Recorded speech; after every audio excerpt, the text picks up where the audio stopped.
Ladies and gentlemen, the story you are about to hear is true. The names have been changed to protect the innocent. Fatima Cigarettes, king size, extra mild and soothing, brings you Dragnet on both radio and television.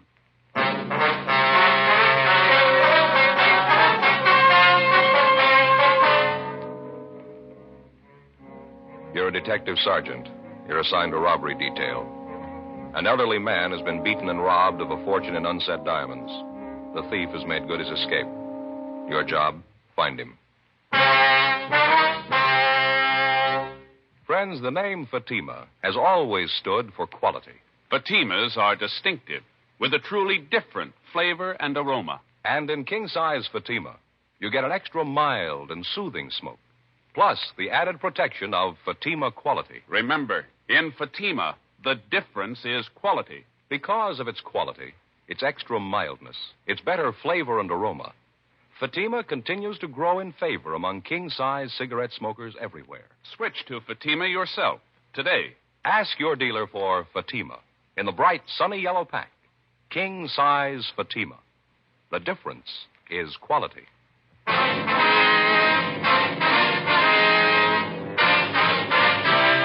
Dragnet, the documented drama of an actual crime. For the next 30 minutes, in cooperation with the Los Angeles Police Department, you will travel step by step on the side of the law through an actual case transcribed from official police files. From beginning to end, from crime to punishment, Dragnet is the story of your police force in action. It was Tuesday, July 12th. It was hot in Los Angeles. We were working the day watch out of robbery detail. My partner's Frank Smith. The boss is Captain Didion. My name's Friday. It was 10:46 a.m. when we got to the Morgan Hotel. Room 922. Yes? Police officer, sir. My name's Friday. This is my partner, Frank Smith. Oh, yes, sir. I'm the manager, Arnold Jackson. Yes, sir. We're here regarding the robbery, sir. Oh, Mr. Ruman's in their bedroom. He's lying down. Has there been a radio unit here, Mr. Jackson? Yes, they just went down the hall. I see. The victim in here, sir? Yes, that's right. Thank you very much, Mr. Jackson. Sure.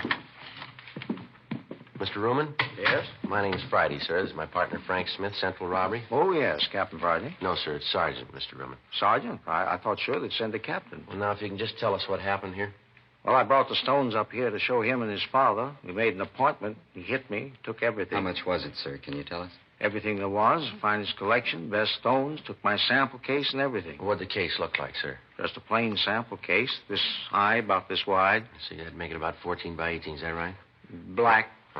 Black leather, plain sample case. Any identifying marks, initials, anything like that? No, just a plain black leather case. I don't care about the bag. It's the diamonds. I couldn't come close to their value. Maybe 100,000, maybe more. Now, you say you made an appointment with him. Who is the man, sir? Fred Roberts. I met him about 3 weeks ago at my club, having lunch with a friend, another juror, and he introduced us. We hit it off right away. He seemed to be a real nice fellow. I can't understand it. Fred Roberts. Will you describe him for us, sir? I'd say he's about 28 to 30. Could say he's a nice-looking fellow. Sure wore nice clothes. Looked like a real businessman. Always carried a briefcase and all. Mm-hmm. About how tall would you say he was? Tall? Mm-hmm. Well, I'm 5'6". He's about 3 inches taller. I'd say he's about 5'9". Not too heavy. Medium build. About your size. How about his hair, sir? What color was that? Do you remember? Brown. Straight brown hair. Might have had a part. I never noticed. He had brown eyes, too. Shouldn't be any problem. People in the hotel must know him. These are his rooms. I'll call the office and have them get out a broadcast on the description. All right, fine. You want to check with the other fellows, see if they've come up with anything? I'll stay here with Mr. Ruman. Okay. Fine. Thanks, Frank. Now, you'll have no trouble identifying the man, will you, Mr. Ruman? No, sir. I'd know him. Those eyes, never forget them. I should have known from the start. Sir? His eyes are shifty, little bitty things set close together. I should have known not to trust him with eyes like that. Now, you say you met this man about 3 weeks ago, is that right? Well, this Roberts fellow told me that he was down here from San Francisco. Said he was going into the diamond business. Said he was down here, rather, to buy stock. That he'd heard that I could lay my hands on some fine stones, and he wanted to see what I had to offer. I see. Did he say that he was going to buy the stones himself? Oh, no. He told me that his father was putting up the money. He said that his father was coming down here today, and that if he liked the merchandise, we could make a deal. Funny thing, though, I should have known right off. What's that, sir? Well, when I came up here this afternoon and showed him the stones I'd brought, he didn't know the good from the bad. Sir? Well, in almost any collection, there are bound to be a few stones that aren't absolutely perfect. They look all right, but there may be a small flaw someplace inside the stone. Naturally, their value isn't the highest. I see, and this Roberts didn't know the difference. No, but I should have known anyway. Those eyes, the meanest eyes I ever saw, and so close together. Well, was there anything unusual that you might have noticed about Roberts? Anything about his speech, his manner, anything at all that might help us identify him? No, just like I told you. Seemed nice enough. Well, did he give you any indication that there might be something wrong? Not at all. Of course, I wondered about his not knowing much about diamonds, but I figured that if he was willing to pay what I wanted, I didn't have to concern myself with what he's going to do with the stones. Well, Mr. Roman, I wonder if we could start from the beginning. Exactly what happened here. He knocked me out. No, sir. I mean, what led up to his hitting you? Oh, I'm sorry. Well, as I said, he told me to bring the stones up here for his father to see. I did, and then we waited for the father to show up. We were over there by the window looking at the stones. Mm-hmm. You know, they look better in sunlight. Yes, sir. Well, when we finished, he said something about his father never being on time. I turned to look out the window. That's when he hit me, right here on the back of my head. Can you see it? Yes, sir, I can. Is it bleeding? Don't lie to me. I'm not afraid. Can you see any blood there? No, sir. There's right quite there? a bump on the back there. You sure? Yes, sir. You tell me the truth. Yes, sir. There's no blood. Joe, Yeah, Frank. see you a minute? Sure. Excuse me a minute, Mr. Roman. Sure, that's all right. Yeah, Frank. Called the office. They put out the description. The area's being covered. Leighton Prince been called? Yeah. How's Ruman getting along? Well, he's got quite an egg in his head, but he seems to be okay. Mm-hmm. Manager says he's called the house doctor. Should be here right away. That's Sergeant? fine. Yes, sir. Have you caught him yet, Roberts? No, sir, not yet. As soon as the doctor looks at you, sir, we'd like you to go down to police headquarters with us, if we would. Of course. But you shouldn't have too much trouble catching him, not with those eyes. Real little beady. Yes, sir. But what do you want me to do at police headquarters, Sergeant? Well, we want to take a full statement, have you look at some pictures, if you would. With you two? Yes, sir. Anything wrong? Oh, no. But you'd figure with all those diamonds gone, that fella hitting me and all, just seems that they could have done better. Well, how's that, Mr. Roman? Seemed they could have sent a captain. 11:15 a.m. Leighton Prince arrived and went over the rooms. Frank and I were unable to find the instrument Roman had been struck with. Checking with the desk clerk and the elevator operator, we were able to get a composite description of Fred Roberts. It tallied closely with the one given us by Roman. The desk clerk told us that Roberts had checked into the hotel that morning. We obtained a copy of the hotel registration card carrying Roberts' signature for handwriting analysis.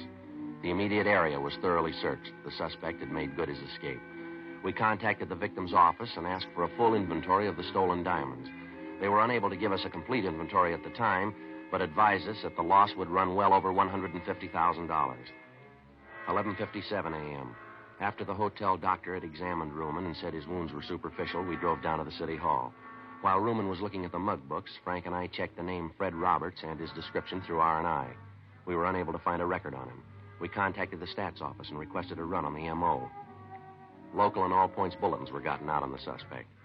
After looking through the mug books, Ruman was unable to come up with an identification. Further interrogation of the victim failed to turn up any new evidence. The information furnished by the stats office and other contacts yielded nothing. The investigation continued. 3 weeks went by. Tuesday, August 2nd, 8:05 a.m.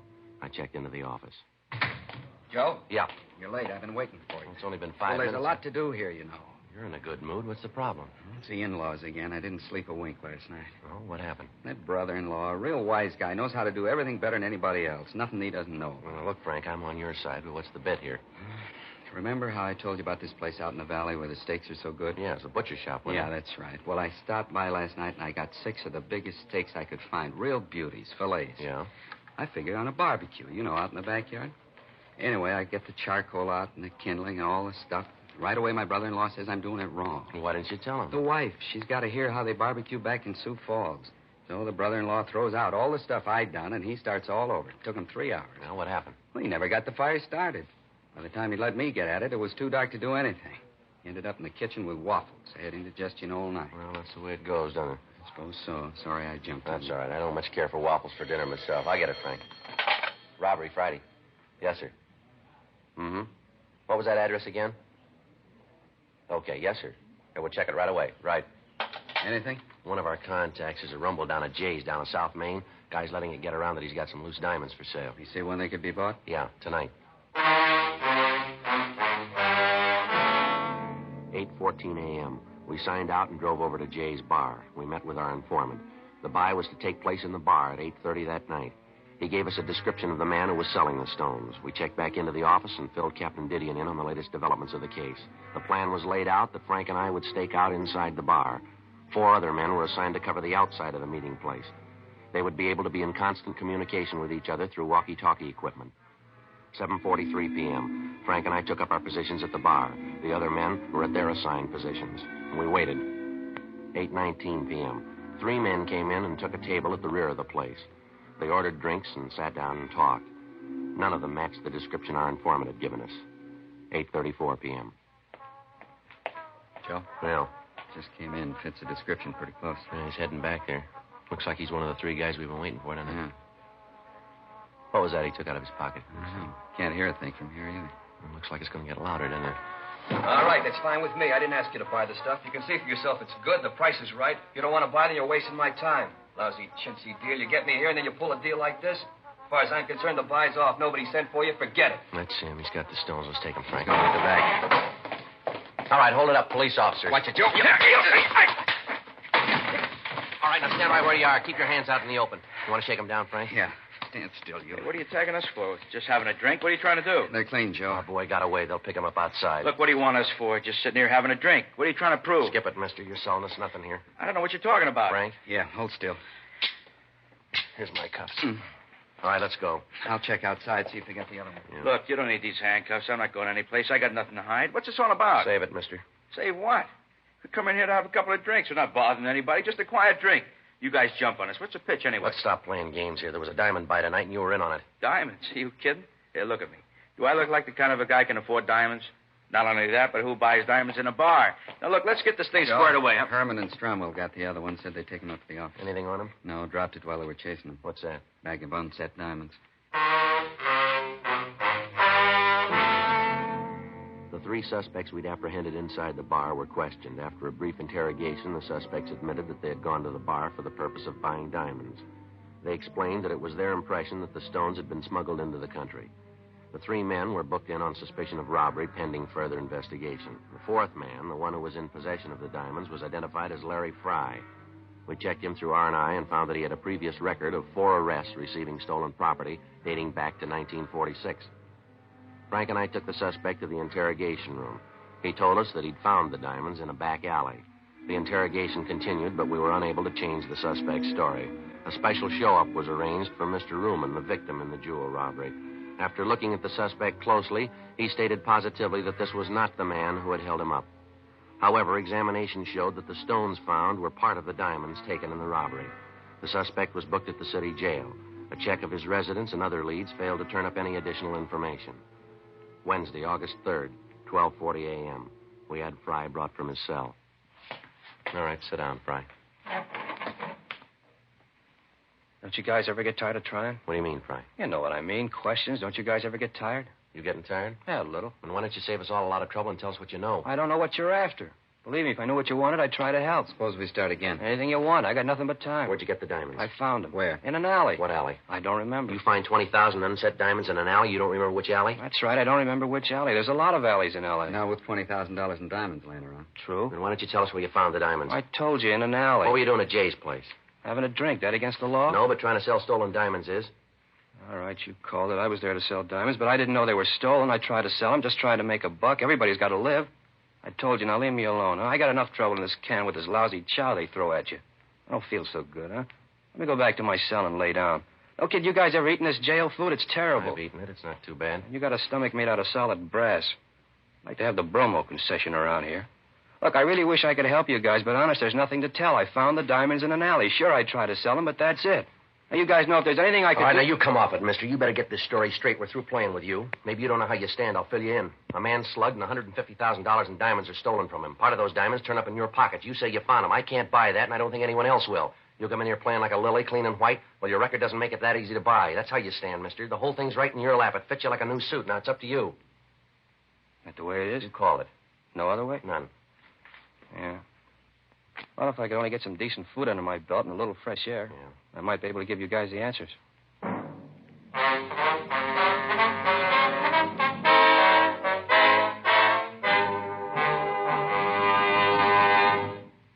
You are listening to Dragnet, authentic stories of your police force in action.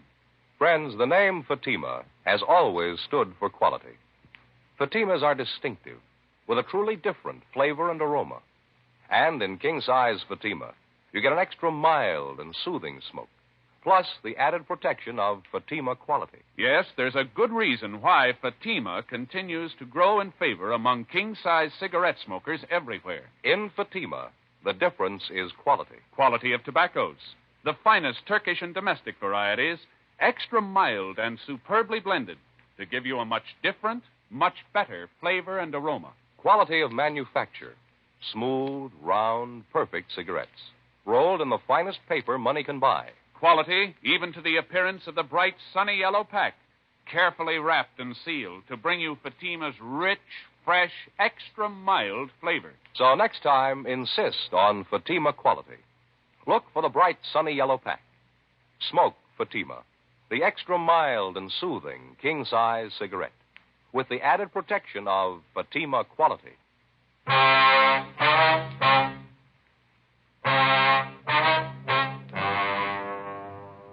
We continued to interrogate Fry. From the evasive answers he gave us, it looked as if he was lying about his part in the robbery.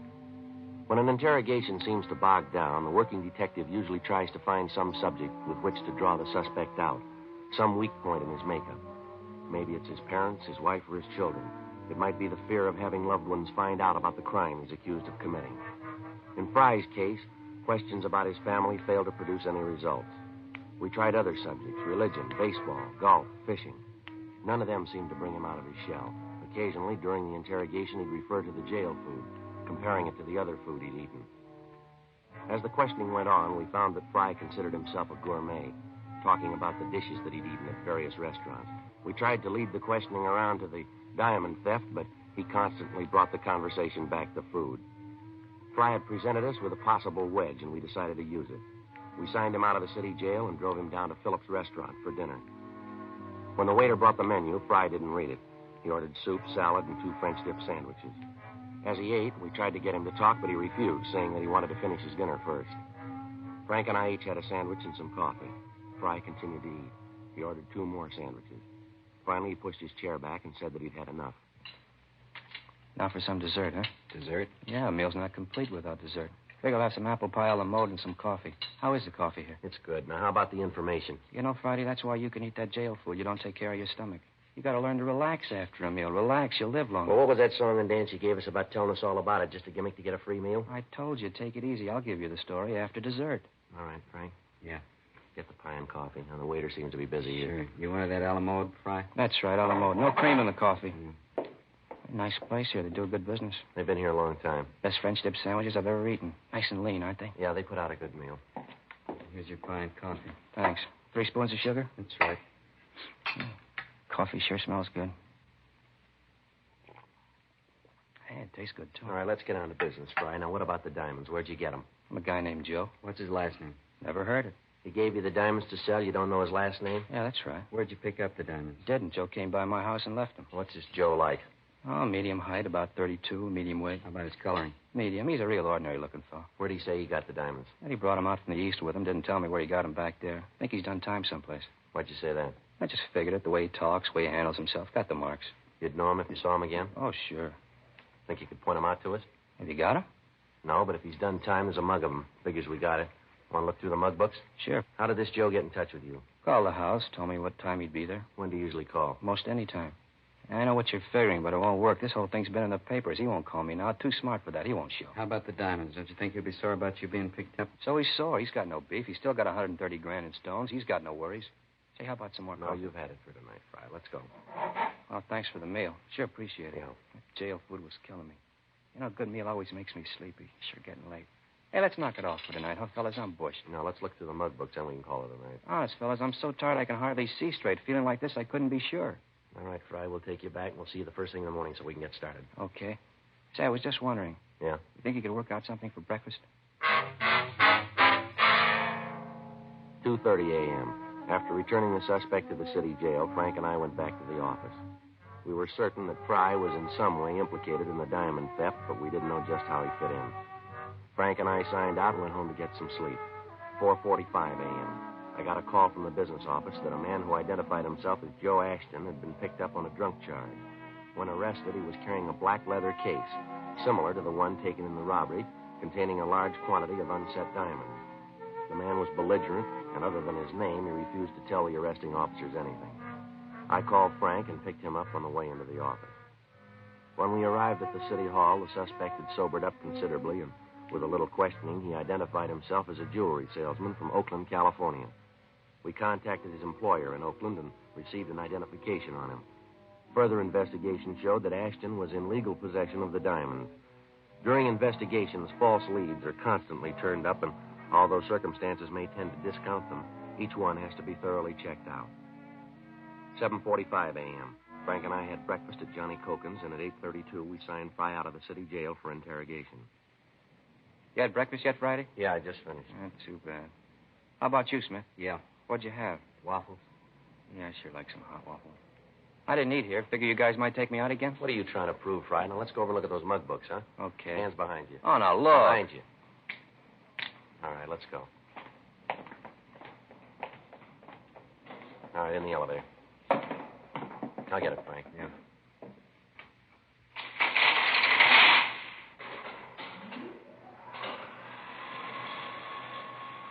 Sure, a nice day. Bet it's warm out. It's gonna be. Yeah.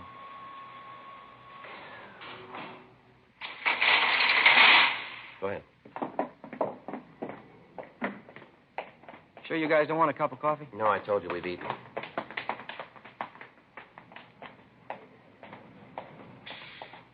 Right in the back, Fry. Sure. Say, sure appreciated that meal last night. That's good. We going to City Hall? That's right. That way you keep the mug books? Yeah. Hey, no kidding, Friday. I gotta have some coffee. My stomach's growling. All right, Fry, we'll get you some coffee. You know that whole bit about Joe doesn't ring. I'm afraid we can't buy it. Okay, so it's a phony story, but I'll give you the right one. Where'd you get the diamonds? From a guy out in the valley. Where in the valley? Out at the Astor Studios. At a picture lot? Yeah. Frank, let's head out the freeway. We're going out the valley. Hey, wait a minute. I don't want to see him. He'll blow his top if he finds out I told you. This guy's crazy, a real nut. You better drop me back at the jail. I'll wait. How do we know this isn't another stall? It isn't. You'll see. What's this guy's name, this friend of yours? He's no friend, just a guy I met, had a business deal. What's his name? Calls himself Fred Roberts. We took Fry to breakfast, and then we returned him to the city jail. We went back to the city hall and rechecked the name Fred Roberts through R&I. There was no record. Those with similar names were checked. None of them matched the description of the suspect. 11:20 a.m., Frank and I headed for the San Fernando Valley. Astor Studios was one of the older lots in town. It had been years since they'd made a picture of their own. Most of their business now was in renting stage space to television companies. Frank and I checked at the gate, and we were sent up to personnel. The company records on Roberts showed that he'd been at the studio for 4 years in the property department. According to the girl in the personnel office, Roberts was highly regarded by his employers and fellow workers. She told us that we could find him in the prop building on the back lot. Frank and I started back to see him. That must be it back there, the big building with all the windows. Yeah. Sure a lot going on, huh? Yeah, TV's using a lot of movies, I guess. Most of the good stuff's on film, isn't it? Suppose so. About all Elizabeth likes to watch is the wrestling matches or those real old movies. I don't get to see much of the new stuff. If she's not looking at some show that's 20 years old, the kids are watching a puppet show. Well, you need 2 sets in. I've been thinking about that, Joe. Not that I don't like wrestling, but I'd like to see the ball game once in a while. And those news forum shows. You know, keep up with what's going on in the world. Yeah. This looks like it here, huh? Yeah, that's him back there with a spray gun, isn't it? Yeah. Hey, Mr. Roberts. Mr. Roberts? Yeah? I'd like to talk to you, sir. Hey, just a minute. I got to hit this before it dries. All right, sir.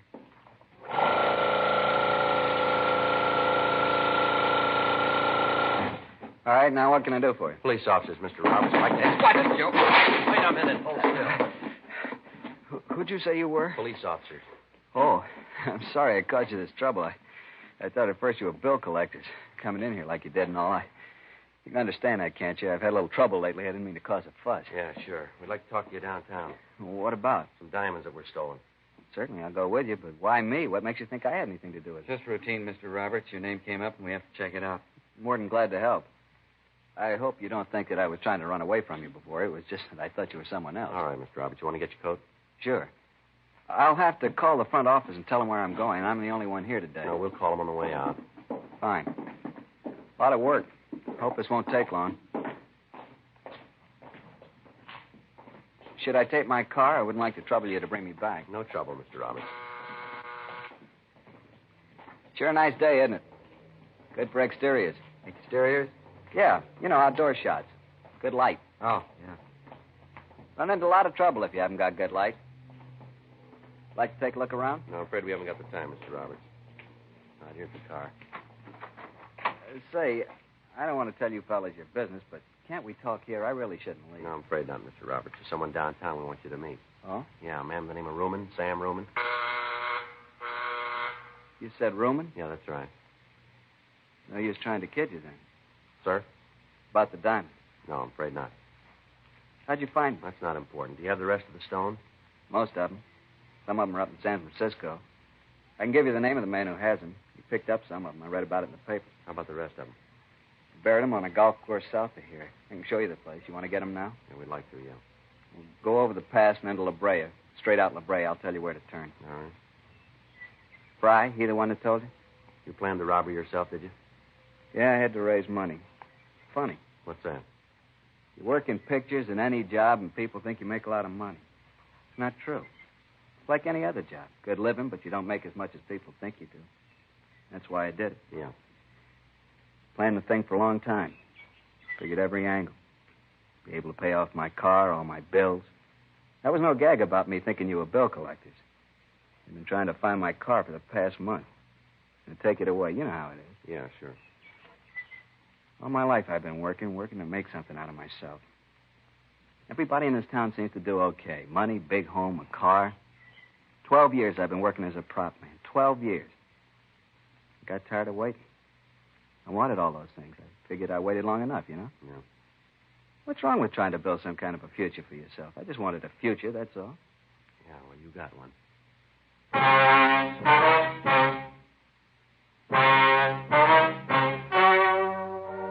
The story you have just heard was true.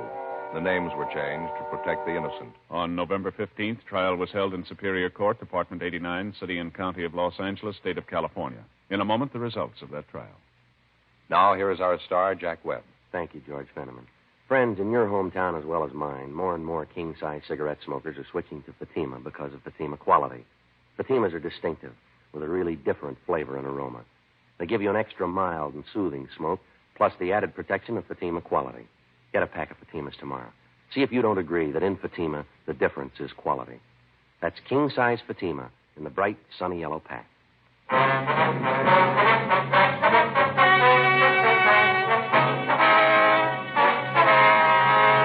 Fred Roberts was tried and convicted of robbery in the second degree. Robbery in the second degree is punishable by imprisonment in the state penitentiary or in the county jail. He is now serving his time in the county jail. Ladies and gentlemen, at this very moment in Korea, the lives of soldiers wounded in battle today are being saved by transfusions of blood and blood plasma. You can give these men the gift of life, a pint of your blood. The Department of Defense is calling for all Americans to roll up their sleeves. There is no substitute for blood. The need is urgent. The need is now. Call your local Red Cross chapter or blood donor center for an appointment. And please keep it.